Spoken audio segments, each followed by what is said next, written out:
Interesting. When I saw this, I thought this was talking about Harley. I thought they had changed the name of the title from Folie Adieu to The People's Joker, because when I saw the picture, I said, "Oh shit, they're changing it over." Todd Phillips has gone insane or whatever.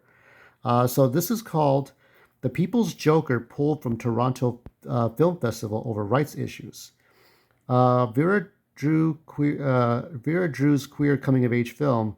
It's about Gotham City, withdrawn from further plays at festival after a world premiere after midnight on Tuesday. So they, Cannes Film Festival, Toronto Film Festival. I'm well aware of these kinds of things. So let me see the picture. So when I saw this, I saw this this morning. I said, "Oh, is this a preview of the movie, or what is this?" So whenever they show movies at Toronto or Cannes, the film festivals, this is how Kathy Yan got her job doing Birds of Prey. I personally liked the movie. Most people did not. That was just my perspective. I can be a little woke or a little broke. The People's Joker, Vera Drew's debut feature about a trans woman working in a comedy set in the Batman universe, has been pulled. The filmmaker has withdrawn this film due to rights issues. Yeah, they probably put a cease and desist. There's probably some legal recourse that it's well, let me get to what I remember right now from this. We apologize for any inconvenience. Current ticket holders will receive an email from TIFF customer relations with information on their purchase. This on the website on Wednesday, ahead of another screening at Scotiabank Theater tonight, now not going ahead. uh, Festival organizers confirmed the withdrawal of the queer coming of age tale from its additional play. The filmmakers, including production banner Haunted Gay Right Productions, offered no comment. Warner Brothers Discovery, which owns Batman and other DC Entertainment characters, could not be reached for comment on whether the studio has asserted its rights to copyright protection over the use of the Joker character and Batman universe in the TIFF title. The People's Joker features Drew starring as an aspiring clown grappling with gender identity as she aspires to join UCB Live, a popular TV sketch comedy set in the Batman universe. The posting of the withdrawal notice to the festival's website followed the first screening in Toronto as part of the Midnight Madness program at the Royal Alexandra Theatre. So people have to pay tickets to see this. This is one of the main reasons why. So, you have to pay to see this movie, especially at a festival this big cock big at Toronto. That would be a cease and desist. The film's premiere early Wednesday morning was quickly followed by the withdrawal announcement posted on the festival's website. Uh, Zoom interview. Filmmakers know that Drew on Tuesday in a Zoom interview said that the filmmakers know they're in a legal gray zone. I, Vera Drew, don't own Joker and Batman, but it's a parody. It's a parody. The trans comic told the interviewer at the films at the as the film aims at copyright protection as a parody.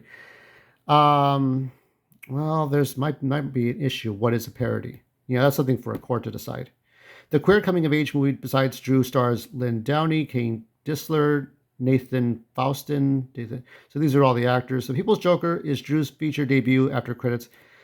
So that was it. That was the end of the movie itself. So that's the picture of the movie. So what is deemed a parody and what is not a parody?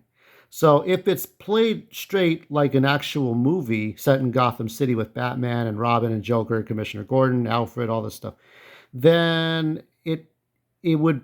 I mean, such a movie like this would be up for review to be taken down, but they took it down.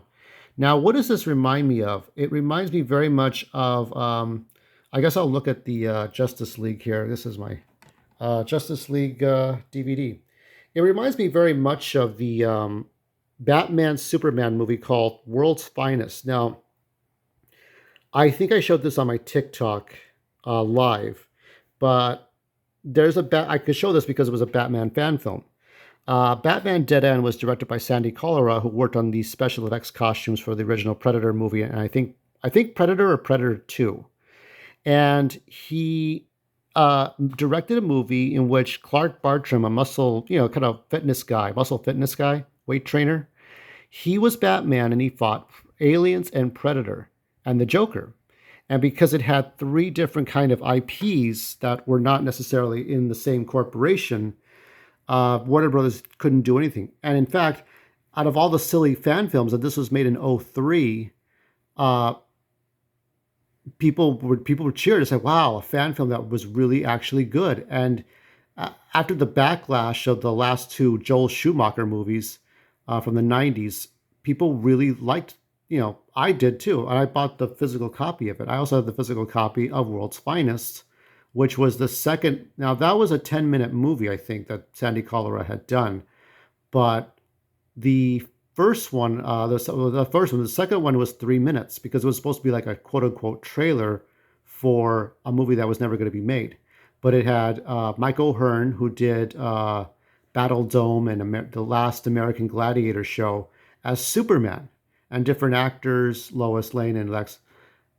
So the problem was is that Warner Brothers saw that this fan film was being released at San Diego Comic-Con 2004 and had a cease and desist on that and shut that down.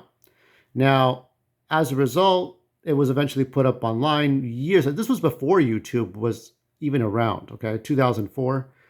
You could only see it as a QuickTime movie somewhere on somebody's website, or you had to kind of look at still photographs and just imagine it in your head. So that's when people would go to Comic Cons, get bootleg movies, and then see it for themselves at home, like I would.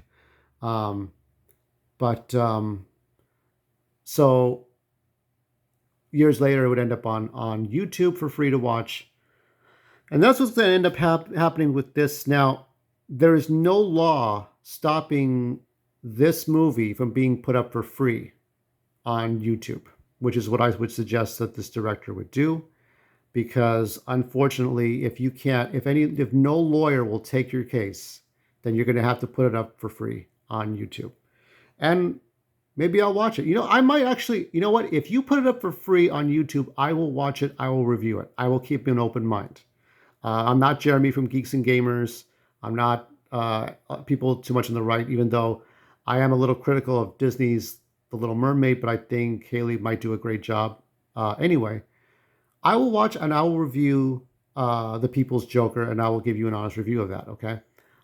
If it is a parody, maybe you can get the movie put out anywhere, but as it is right now, it's just going to have to stay down.